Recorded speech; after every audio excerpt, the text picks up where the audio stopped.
కాదు, భారతదేశం కాదు, ప్రపంచవ్యాప్తంగా.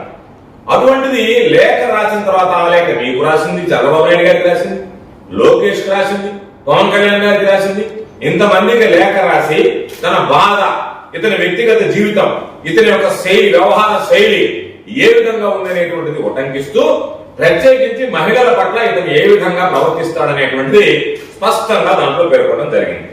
అటువంటిది ఈరోజు ఒక్కసారి చూస్తే అటువంటి వాటిని నిరోధించి అటువంటి వాళ్ళని వేయకుండా మరెవరన్నా సమర్థవంతమైనటువంటి వాటిని, దేవుడు సేవ చేసేటువంటి వాటిని, భక్తి ప్రతిష్టలు, భక్తి పవిత్రతను కాపాడేటువంటి వాడిని, ఆలయ యొక్క ప్రతిష్టని నిలబెట్టే వాడిని, అటువంటి వాడిని చూసి వేయాలి తప్ప ఇన్ని రకాలు ఉన్నటువంటి ఆరోపణలు ఉన్నాయని తెలిసి కూడా ఆలయ పవిత్రాన్ని, వెంకటేశ్వర స్వామి మహిమని విస్మరించి నాకు అంతపాడినటువంటి, నన్ను మీడియాలో ఓన్ చేసుకున్నటువంటి, నేను చెప్పినటువంటి అడ్డదడ్డమైనటువంటి కథనాలను వినిపించినటువంటి, నేను ఏది చెప్తే అది చేసినటువంటి బిఆర్ నాయుడికే ఇచ్చేస్తానని చెప్పి నీకున్నటువంటి స్వార్థపరమైనటువంటి ఆలోచన, నీ స్వార్థ రాజకీయాల ప్రయోజనాల కోసం ఈరోజు కోట్లాది మంది భక్తుల మనోభావాలతో చంద్రబాబు చెలగాటమాడుతూ బిఆర్ నాయుడు లాంటి వ్యక్తికి ఈరోజు చైర్మన్ పదవి ఇచ్చి ఈరోజు ఆ భక్తుల మనోభావాల్ని గాయపరిచినటువంటి మాట 100% వాస్తవం అనేటువంటి విషయాన్ని సందర్భంగా తెలియజేస్తున్నాం.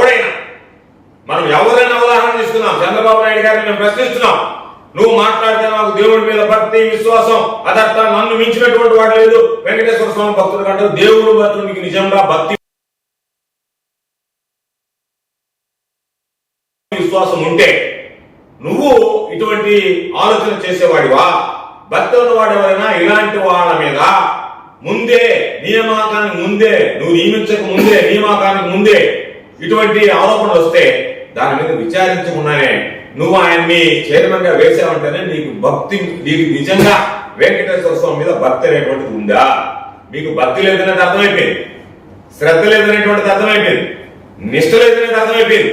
వీటికన్నిటికన్నా ఎక్కువగా నాకు భయం కూడా లేదనేటువంటిది ఈరోజు ఈ వరుస సంఘటనలు కానీ, నిన్న జరిగినటువంటి బిఆర్ నాయుడు సంఘటన కానీ ఖచ్చితంగా రుజువు చేసేటువంటి పరిస్థితి. కాబట్టి నాకు భక్తి కాదు కదా, భయం కూడా లేదు అన్నట్టుగా ఈరోజు ఈ ఉదంతం బయటకు వచ్చిన తర్వాత దాన్ని సమర్థించుకునేదానికి ఎంత నిస్సిగ్గుగా వ్యవహరిస్తున్నారు, ఎంత నిస్సిగ్గుగా వ్యవహరిస్తున్నారు. దానికి సంబంధించి ఒక మహిళ మీద ఆ వీడియోలు చూసి, ఆ వీడియోలో వాస్తవం తెలిసి సాక్షాత్ ఆయనే ఆ వీడియో చూసిన తర్వాత ఏమి తప్పుతుంది దాంట్లో, వీడియోలో నాకేం తప్పు కనపడడం లేదని చెప్పిన తర్వాత కూడా, ఆయన తప్పు ఒప్పుకున్న తర్వాత కూడా మీరు ఆయన చేసినటువంటి తప్పును సమర్థిస్తే ఆయన తప్పు చేయలేదన్నట్టుగా ఆయన తరఫున ఒకళ్ళతో కూర్చుని నీ మీడియా మాట్లాడడం, ఒక పక్క నీకు సంబంధించినటువంటి అనుకూల మీడియా, సోషల్ మీడియా, అన్ని రకాలైనటువంటి మీడియాలు కూడా ఈరోజు మాట్లాడుతున్నాయి. దాన్ని సమర్థిస్తుంటే ఇంతకన్నా సిగ్గు చేయటటువంటి చంద్రబాబు గారు మరొకటి ఉంటుందా అనేటువంటిది మీరు ఆలోచన చేయండి.